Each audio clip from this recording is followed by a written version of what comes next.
трут провода, ток по рукам, телефон на все голоса говорит пока.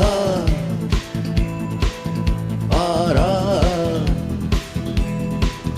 И пальто на гвозде, шарф в рукаве и перчатки в карманах шепчут подожди до утра. До утра. Но странный стук зовет дорогу.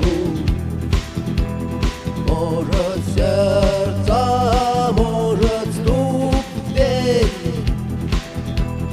И когда я